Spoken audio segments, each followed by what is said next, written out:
Welcome to HD class. Like, share, subscribe and press the bell icon for further updates. इस topic में हम पढ़ेंगे polynomial के ऊपर में। पॉलिनोमियल क्या है, कैसे कौन कौन से किसे हम पॉलिनोमियल बोलते हैं, किसे पॉलिनोमियल नहीं बोलते। तो सबसे पहले उसकी जो टर्मिनोलॉजी जो यूज करा जाता है वो क्या क्या है।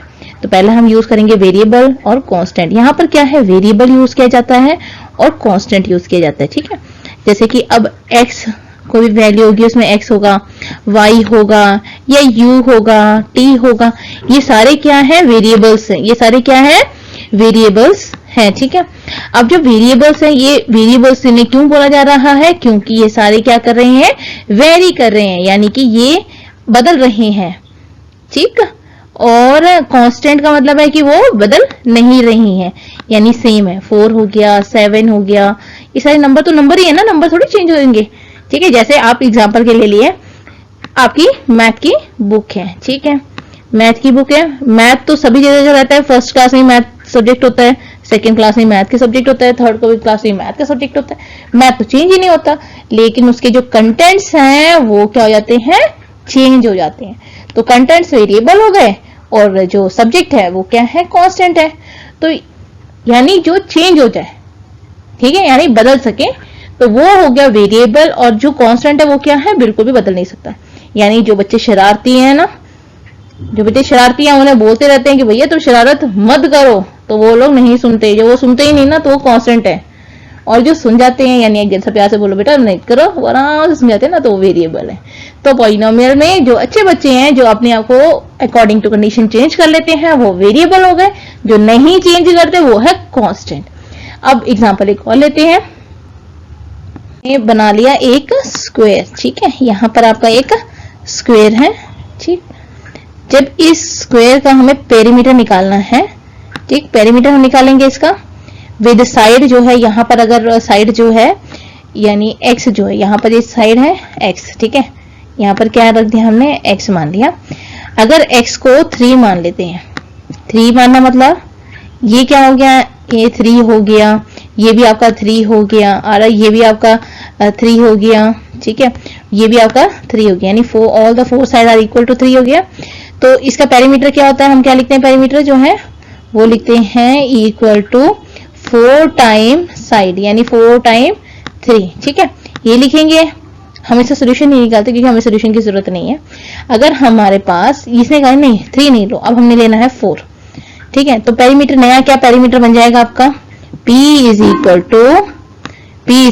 टू 4 क्रॉस 4, यानी यहाँ पर 4 है और आपने क्या करा, इसे 4 ले लिया। ठीक है, फिर मान लो फिर आपका मन कर रहा भैया मैंने ये नहीं लेना, तो हमने क्या किया, इसे काट के बोला 4 नहीं लेंगे, हम x की वैल्यू जो है वो 5 ले लेंगे। ठीक है, तो 5 ले लिया, तो पेरीमीटर क्या हो गया, यहाँ पर पेरीमीटर हो गया 4 मल्टीप्लाइड बाई 5, यही हुआ।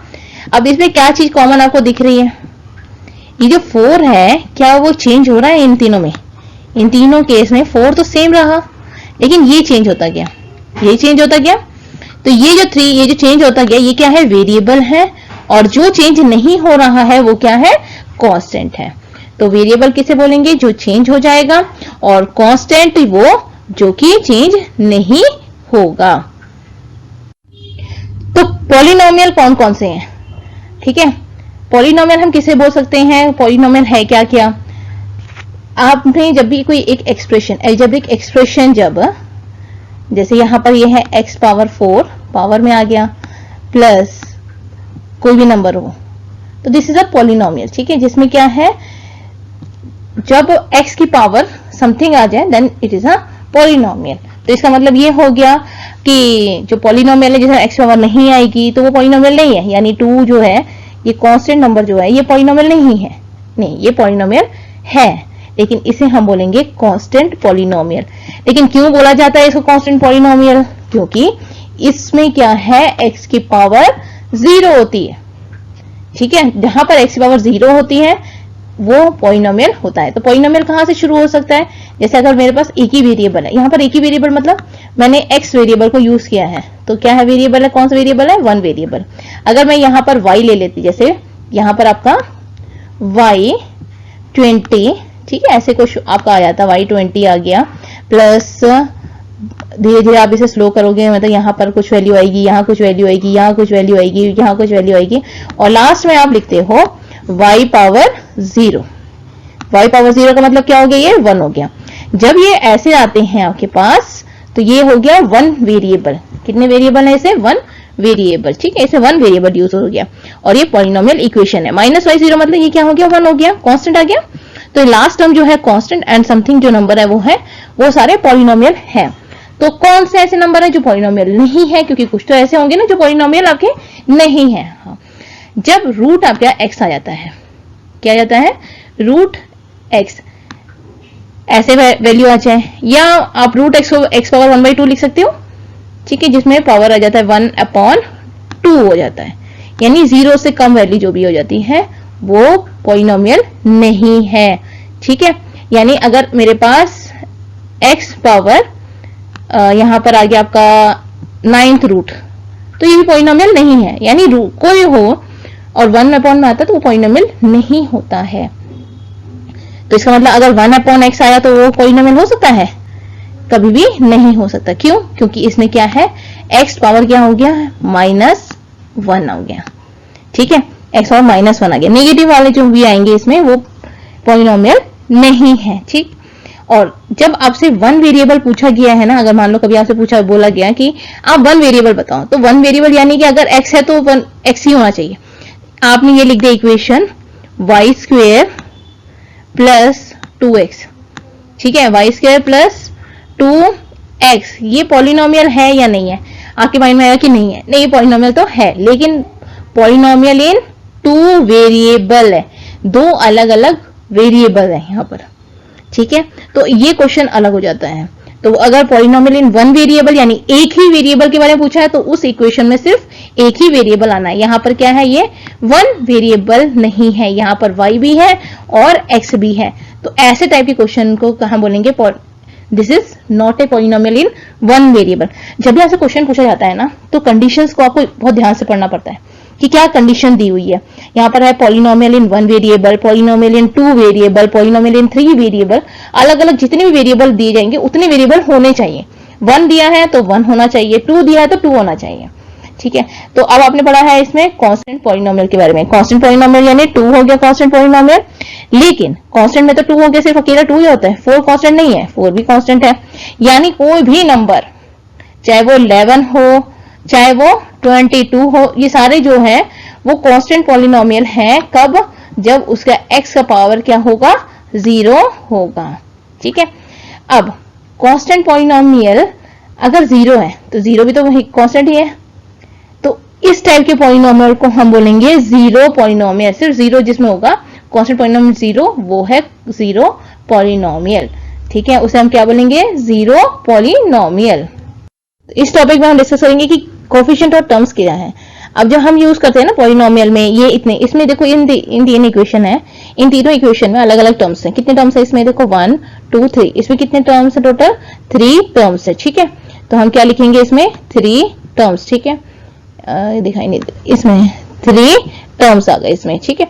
तो और जिसमें आपने नेक्स्ट वाले में आपने देखना है कितने टर्म्स आए हैं, इसमें 1 और 2 आ गए, तो कितने टर्म्स हो गए इसमें, 2 टर्म्स हो गए, ठीक है। और इसमें कितने टर्म्स हो गए, 1 2 3 एंड 4, तो कितने टर्म्स हुए इसमें, 4 टर्म्स हो गए, ठीक है।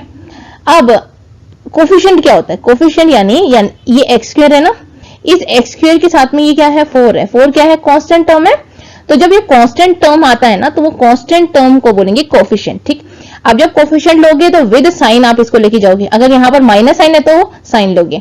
आप बिना कपड़े के कभी जा सकते हो, बाहर नहीं जाते ना, क्यों, शेम हो जाती है। तो ऐसे ही नंबर भी बिना साइन के आगे पीछे नहीं जा सकते, यानी अगर आप x के कोफिशिएंट को फाइंड आउट करोगे तो विद साइन जाएगा, और जिसमें कोई साइन नहीं है उसमें, तो उसने कपड़े नहीं पहने हैं ना, उसे आपने उसके साइन को प्लस कंसीडर करते हैं बाय डिफॉल्ट की, उसमें कुछ नहीं है, इट मींस दैट उसने उसके साथ 4 मतलब साइन जो है वो प्लस का है।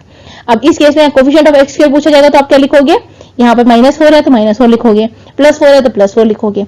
यहाँ पर what is the coefficient of x, 7 है, ठीक है, तो कोफिशिएंट क्या लिखोगे, 7 लिखोगे।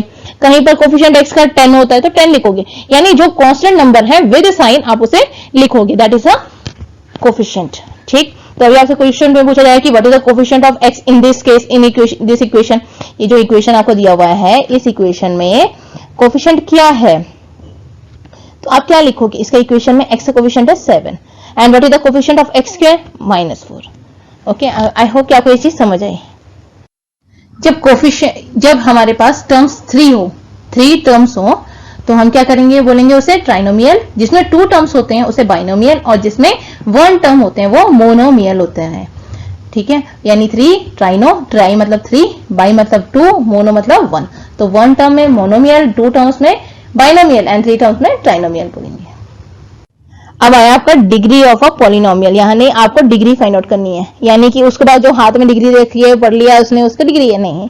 यानी आपने देखना है, जैसे यहाँ पर आपके कितने हैं, 3 इक्वेशन दिए हुए हैं। इन तीनों इक्वेशन में आपको देखना है जो हाईएस्ट वाला होगा, यानी जो क्या होगा, इनमें हाईएस्ट पावर का होगा। ये जो ऊपर लिखे हैं इसे पावर बोलते हैं ना, y पावर 4 14, तो ये पावर का होगा जो हाईएस्ट पावर का होगा। यानी जो हाईएस्ट पावर है, यहाँ पर हाईएस्ट पावर कितना है इसका, 14 है। ठीक है, हाईएस्ट पावर, तो हाईएस्ट पावर कितना हो गया इसका, 14 है। तो जब इसका हाईएस्ट पावर 14 है तो इसका डिग्री क्या है, 14। इसकी डिग्री कितनी हो गई, 14। इसकी डिग्री कितनी हो गई, 5। ठीक है, इसमें कांस्टेंट आगे जो कोफिशिएंट है उसे कोई मैटर नहीं करता। अगर यहाँ पर 4x5 है तो ये 4 के साथ कुछ मतलब नहीं है, इसका पावर से मतलब है सिर्फ। ठीक है, पावर डिग्री जो है वो पावर से मतलब है। यहाँ पर एक कांस्टेंट नंबर 2 आया, अब इसका क्या डिग्री होगा, इसका तो कोई डिग्री नहीं होगा। इसका मतलब क्या है, इसका डिग्री क्या है, 0 है। इसका डिग्री क्या है, 0 है। तो ध्यान रखना है जो पावर होगा वो क्या होगा, उसका डिग्री होगी। ठीक है, हाईएस्ट पावर जो होगी। अब कांस्टेंट टर्म की हाईएस्ट पावर क्या होती है, 0 होती है, so degree is 0। Type of polynomial. Polynomial के क्या क्या टाइप्स हैं। अब पॉलिनोमियल आपके पास, यहाँ पर पॉलिनोमियल आपको दिख रहा है, ये सारे पॉलिनोमियल्स है। ठीक है, ये पॉलिनोमियल्स हैं, इनमें अलग अलग तरह के हैं। जिस पॉलिनोमियल का हाईएस्ट पावर क्या है, 3 हो, जिस पॉलिनोमियल का हाईएस्ट पावर क्या हो, 3 हो, उसे हम बोलेंगे क्यूबिक पॉलिनोमियल। ठीक है, उसे क्या बोलेंगे हम, क्यूबिक पॉलिनोमियल। ध्यान रखना जिसका हाईएस्ट पावर देखा जाता है यहाँ पर। ठीक, जिसका हाईएस्ट पावर क्या है, 3 है, वो है क्यूबिक पॉलिनोमियल। इनमें हाईएस्ट पावर क्या है, इसका हाईएस्ट पावर क्या है, 2 है। तो जिसमें 2 है वो क्या है, क्वाड्रेटिक। ठीक, 2 में क्वाड्रेटिक, 3 क्यूब। ठीक है, 3 क्या है, क्यूबिक हो गया। और जिसमें पावर 1 हो, हाईएस्ट पावर क्या है, 1 हो, वो लीनियर पॉलिनोमियल होता है। ठीक है, उसे क्या बोलेंगे हम, लीनियर पॉलिनोमियल। ध्यान रखना जिसका हाईएस्ट पावर क्या है, 1 हो। इसका मतलब सिर्फ 2x जो है वो लीनियर पॉलिनोमियल हो गया। अगर 2x + 4 है तब भी ये लीनियर पॉलिनोमियल होगा। क्यों, क्योंकि यहाँ पर x पावर क्या है, 0 है। जब x पावर 0 है या x पावर 1 है तो उसे मैटर नहीं करता है ना, हाईएस्ट पावर तो 1 है। तो ध्यान रखना जो हाईएस्ट पावर होगा वो 1 होना चाहिए, तब वो लीनियर पॉलिनोमियल है। अब जब हाईएस्ट पावर 2 है तो वो क्वाड्रेटिक है, और जिसमें हाईएस्ट पावर 3 है वो है क्यूबिक पॉलिनोमियल।